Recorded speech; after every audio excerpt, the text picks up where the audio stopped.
The views and opinions expressed do not necessarily reflect those of Access Fort Wayne, the Allen County Public Library, or any other supporting groups. If you'd like to produce a show, call us at 260-421-1250.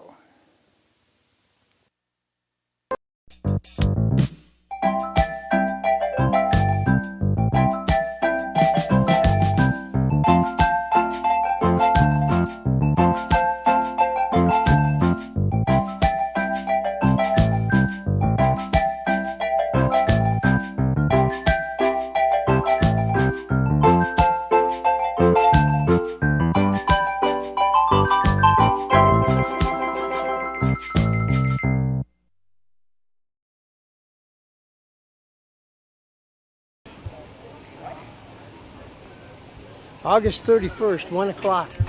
Parade's going on. We just seen part of it. There's a little break in the parade right now, but it's still coming. So, a lot of old cars in here.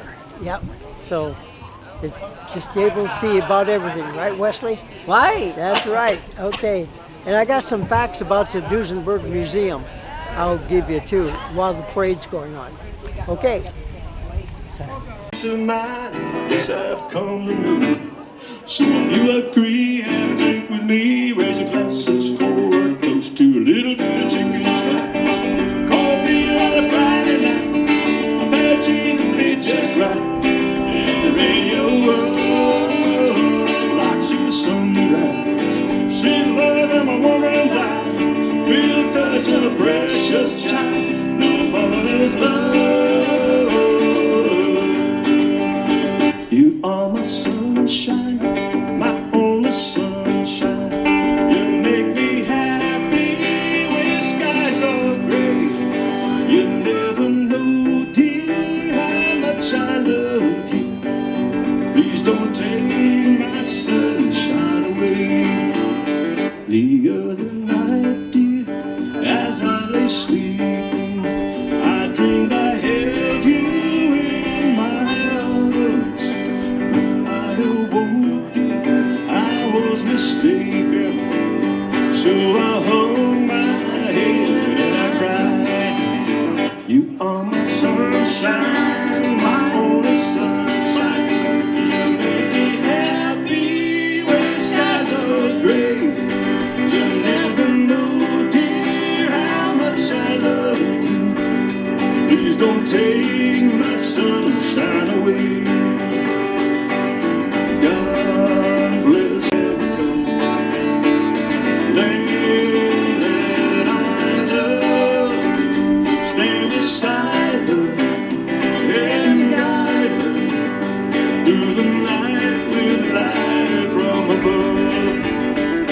From the mountains to the prairies to the oceans white with foam.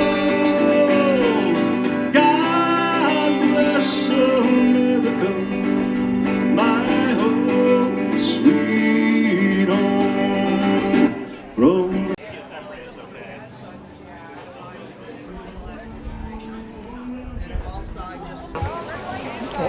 Okay. Continue on down here. We saw this a couple of times. Yep. People were sitting in the back here. Oh, we wanted to see how they got in. And now- look, here it is. Oh, the step. There's a step here. That's how they get in. A step here to get in there. I wondered how you got in. Can't figure it out.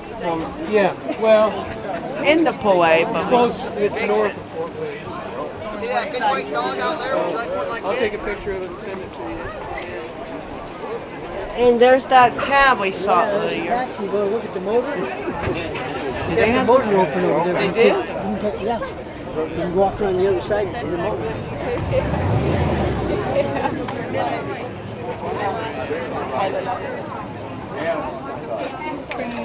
That brought you on. Yeah, and I'd seen some pictures. Auburn used to make sure. Hello.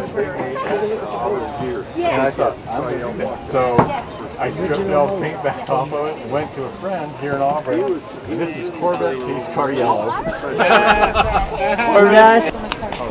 Excuse me, I'm sorry. It's Pontiac.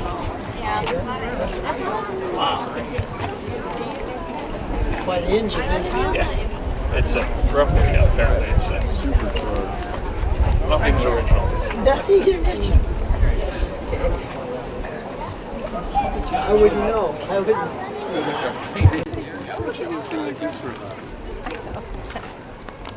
Here's that one that's got the back seat.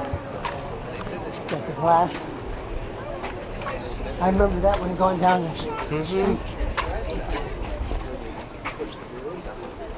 It looks like it's got two front seats. Doesn't it, huh? It does.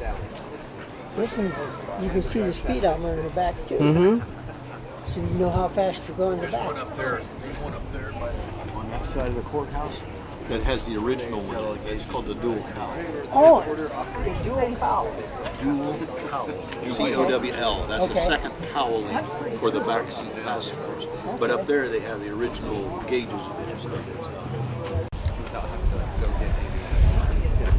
Oh, that's not far.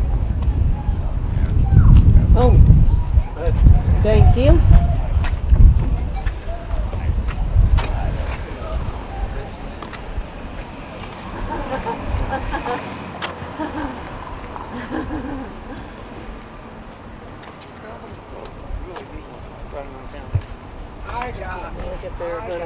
Oh, That's an original Ford I can see that one. This is a little kit. Yeah, there's your golf cart emblem down there at the bottom. Duesenberg Street 8. Original. Oh, that's the old golf cart. Yeah. Yeah. I was just telling her I've got a lot of golf carts in my neighborhood. Let's just put it that way. I think I counted 20 yesterday go past the house in a couple hours. This outdoes any golf cart in my neighborhood. I have to admit to it. It does, that's for sure. This is probably not a $2,000 or $3,000 golf cart, like. Quite the toy.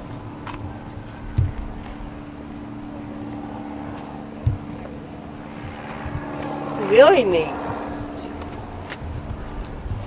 Yeah, that's really. That is good.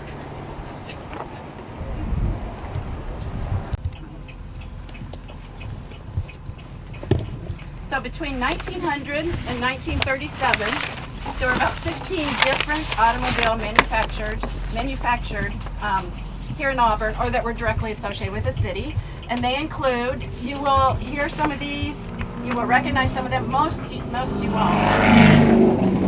They're the Auburn, the Black, the Cord, the DeKalb, which is our county name, the DeSoto, the Duesenberg, the Eckhart, the Handy Wagon, the Imp Cycle Car, the Kiblinger, the McDowell, the McIntyre, the Model, the Nyberg, the Union, and the Zimmerman. And we have examples of some of these up in our museum on the second floor. Many of these, they're just not in existence anymore. So if you turn to the first page, that's the Charles Eckhart family. And our first stop is going to be the site of the Eckhart Carriage Company, which later evolved into the Auburn Automobile Company, and it was founded by Charles Eckhart. He was born in 1841 in Germantown, Pennsylvania, and he attended school for only 1.5 years. So he quit school at the age of 8, and he went into the yarn spooling business with his dad.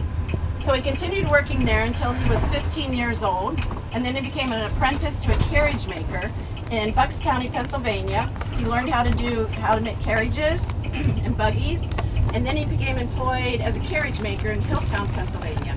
And a year later, that employer failed, and Mr. Eckhart purchased the stock, and he continued that business. At that time, he was only 18 years old, and he had 10 years of working experience. In 1861, he enlisted in the Union Army, and he sold that business, and he was honorably discharged with a physical disability in 1863. So a year later, he was visiting his uncle in Waterloo, Indiana, which is just 5 minutes north of here. And he met a girl, her name was Barbara Aishelman, and she was the daughter of John Aishelman, who was one of the pioneers of DeKalb County. And so they became engaged, got married, and his son Frank was born. And then his family returned back to Pennsylvania, got involved with the carriage business again. 3 other children were born, Annie, Morris, and William. And then in probably because Barbara said I want to be around the family. And he couldn't find any work here, which to me is kind of surprising, isn't it to you, John? Yeah, well, there was a depression at that time. When they returned back to Auburn, there was a recession nationally, so yeah. So he couldn't find any work, so he began making carriages, which is what he knew, out of a home that I'm going to show you up here. A 2-story frame right behind, shot behind the house. The business grew rapidly, so it covered this whole area back here. They actually had their own railroad spur here. It grew so big, they eventually ended up using this as their office headquarters, and then they expanded, and where the ACD Museum is now, that whole area then became the Auburn Automobile Company. In 1900, the carriage company began experimenting with automobiles. So Morris was looking for automobiles out there. They were starting to be manufactured, and he couldn't find one that really he liked. So he had the facility here, and he started tinkering around.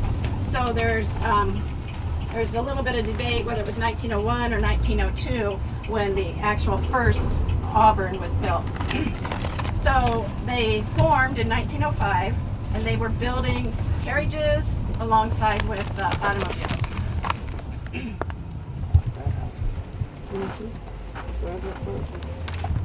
So they were very successful at a time when a lot of those other makes I was discussed earlier, they started falling by the wayside. But these guys kept going, and they were being sold in more than 25 states. So naturally the carriage business fell off, and they continued with the automobiles. And then as competition in the automobile manufacturing business grew, they started facing dwindling sales. That was when the Fords, factories were going to assembly line type building of their automobiles. These were still being built paint by hand. So they started floundering. So as we are going through this tour, you're going to notice there are a lot of homes here that have stucco facades. And the reason for that is we had a contractor in town, his name was Raleigh Moon, and he had supposedly a special recipe. So a lot of these stucco, they're in really good shape. So it would have been covering wood or brick, and that's how they maintained them. You asked about the house, Mary. You can see the house to the left. My house, you're asking. Oh, yeah. So John's house, if you. So the yellow house, as we go by, you can see the white house here, and as we go by, the yellow house just beyond it is the house I bought and restored from 1859, and for many years it was the home of John Baxter, who was the first president of Zimmerman Manufacturing. There you go. Yeah, you can kind of see it through the trees there. When we moved to town 20-some years ago, it was a gray house. There wasn't paint on it. Speck of paint on it. Nope. And people said, "Oh my God, it looks haunted. It needs to come down." So John stepped up, bought it at was it an auction or just a sale? From the family. Okay. And we just crossed over Cedar Street, and right there to the right, the brick house that was on the right behind there is where Wesley Park's cabin and home originally stood. So back to Raleigh Moon. My husband ran into his grandson a few years ago, and he was talking about how he applied the stucco. So I think my husband's theory is that's why it wasn't special, particularly the special recipe, but it was how it was applied. It was like an underhand fast pitch, and he was so busy that he actually employed them year-round. Frank Sugar's house? Yes, Frank Sugar's house. Built in 1912. He was the superintendent of the Auburn Automobile Company. One on your right at the corner. The house cost about $9,000 when it was constructed in 1912. Today it's the funeral home. And by the 1920s it was the Dilgard funeral home. And many of those custom-bodied Duesenbergs that you saw were Gordon's design. Over at 711, the brick house here with the iron fence, that was Harry McIntyre, and he was the son of the manufacturer of the Imp cycle car and the McIntyre automobile. Over here on your right is 712, the White House. And they manufacture Auburn rubber toys, which I'll bet that you probably played with when you were a little kid. I remember playing with things like this in the sandbox at home. So if you look real close, it will have the Auburn stamp. So I'm going to pass these around, but they're highly collectible. That was Morris Eckhart, built that in 1907. It's quite large now. I think they probably quadrupled the size Probably in the at 90s. least, yeah, 90s. So the original house was just this four square structure coming out here. And the house immediately, the White House immediately to the north of it, was originally the Snyder home, and they too were carriage and wagon manufacturer, but this is where Frank Eckhart lived in many years, next door to his brother Morris. So I think it's kind of fascinating when I think in my mind, gosh, you lived right beside brothers, you lived beside these people that you were working with, and then you're working with them. But when you're thinking about it, it's not like today when you have automobiles that you can connect. So you better like your coworkers or your family members. You're gonna spend a lot of time with them. The house on the Big rocks over there. historically, the S curve was known as the Bend by the locals. The Bend. Okay, so over.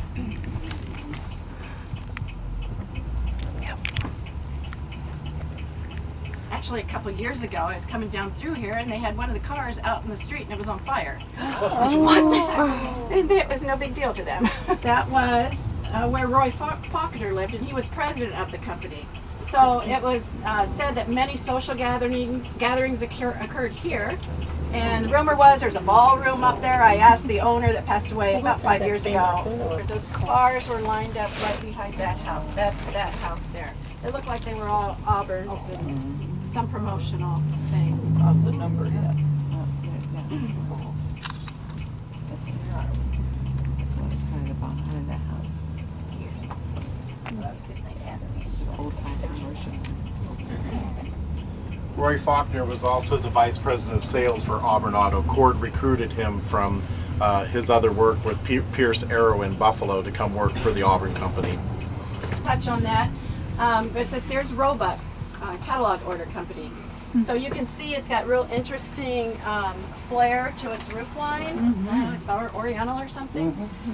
Just a few years ago, he built this garage to the back, and it really, look at how he did that. Matched perfectly to the house. A couple years ago, we had a woman on the tour from Illinois, and she lives in a Sears Roebuck house and has the same plan. And she said she knocked on their door and said, "I can tell you exactly where everything is in your house." And she claimed, which I find it hard to believe, that they didn't know that that was a Sears Roebuck house.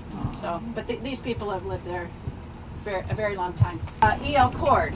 So the company was sales were going down. So after this group of investors purchased into the company, they got this hotshot young salesman from Chicago to come down and help them. So.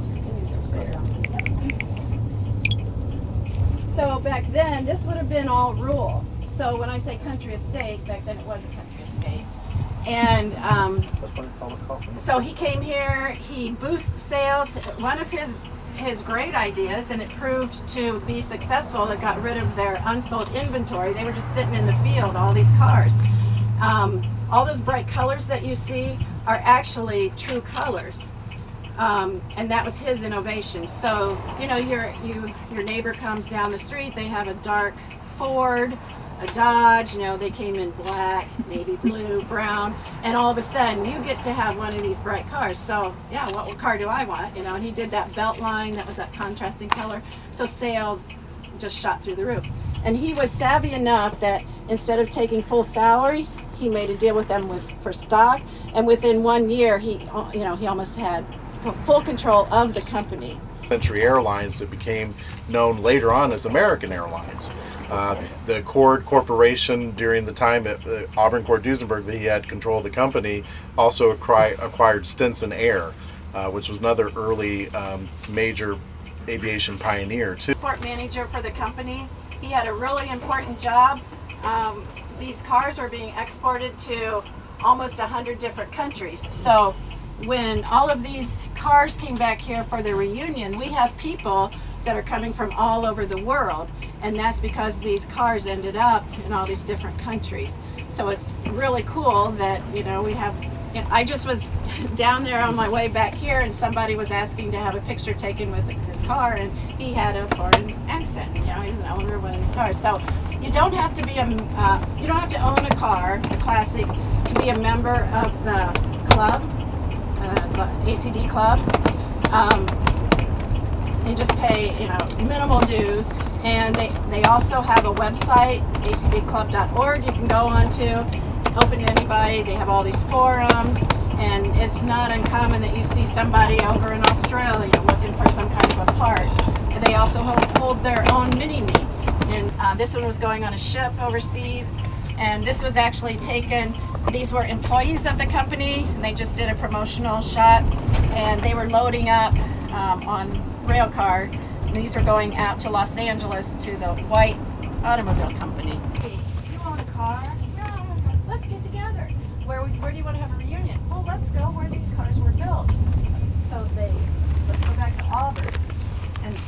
And John Martin Smith and Dell Johnson approached the Cruz family, which the Cruzes were longtime farm-type auctioneers in the county, old family, and they approached them about doing a classic car auction, and that's how Dean Cruz got his start in the early 1970s with the auction that for many years was located out north of town at the high school.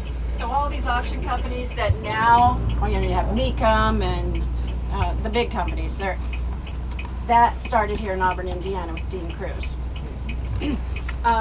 To your right here, this was E.E. Little's home. He was a superintendent with the company, and the glass in those windows was the same, was glass that they made the windshields out of.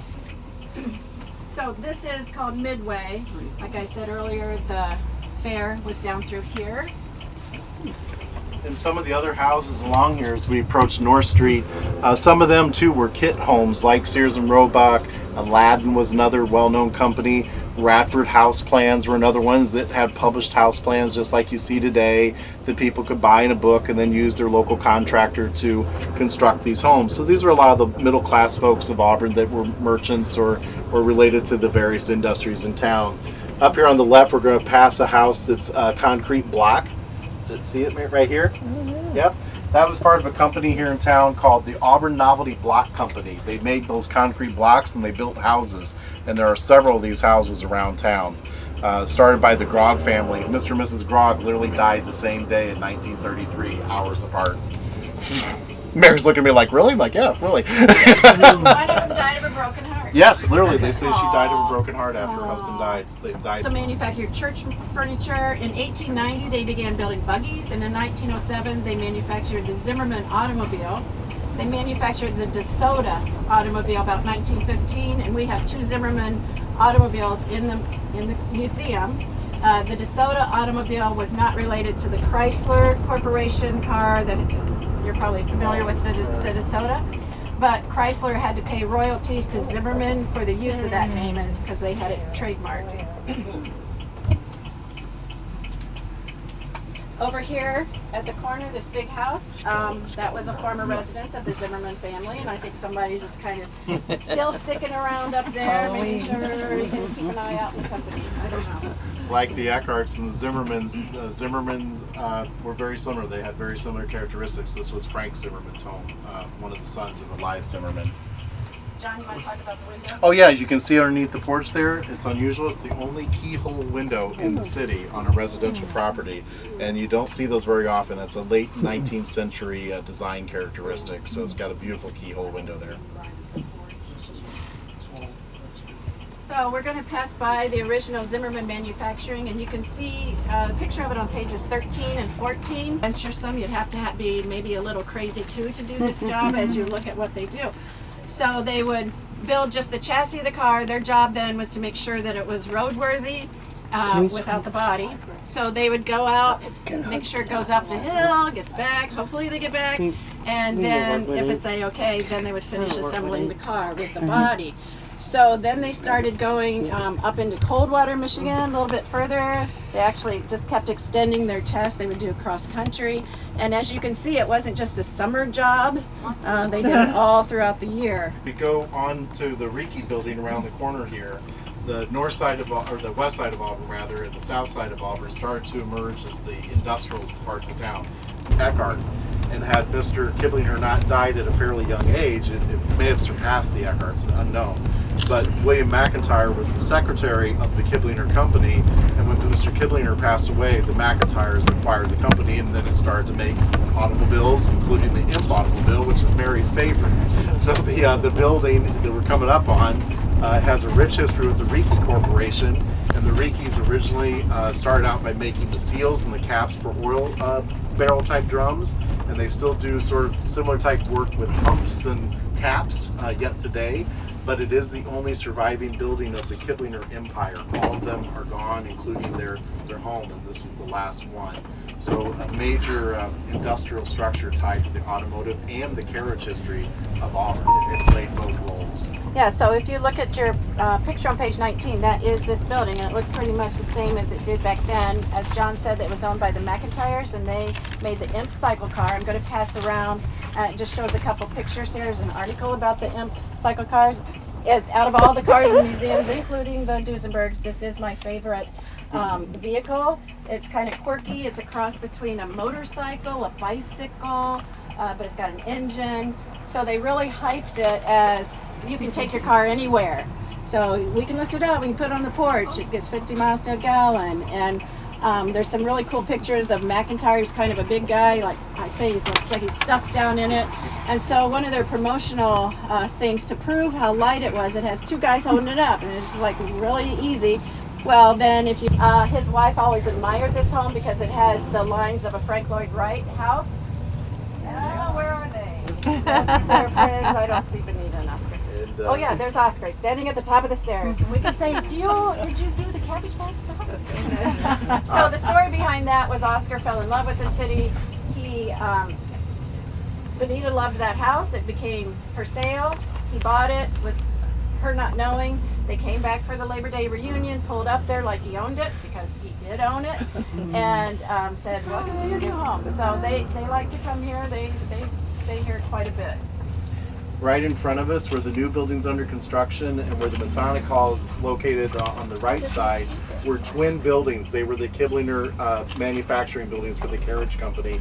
There was a sky bridge that's in your book that went over the top of 8th Street where they could move vehicles and people over the top of the street between the two buildings. So both of those are gone, and one of them on the right-hand side was used for temporary courthouse offices while the current courthouse was being built.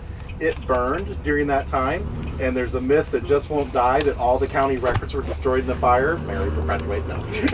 But it is not accurate. It's known at Fort Wayne has a great genealogy research center. It's known as the second largest one behind the one out in Utah. And they do a lot with that, with Fort Wayne. Over here to the right, this third place, it's exclusively for teens. It's been here about 15 years, but when it first opened, it was the first one, and this is hard to believe, it's the first one in the country that had an exclusive building just for the teens. Now there's other ones, but it's a great idea. I've gone in there before, and it's like they're loud, they're playing computer games, they're playing board games, they're having overnight. Behind is a community garden. So, you know, being teens, they're having fun. They're doing what teens do. So you don't have a librarian telling them to be quiet. So it's a great addition, and it's very popular. I would highly encourage you to see it. It's rated as the 3rd best auto museum in the country. Our claim to fame here is it's the only museum that is in the same building where the cars are manufactured. That front part is the original showroom, and the manufacturing of the cars took place. There's an aerial view in your book. It shows just how large of an area they were manufacturing the cars from.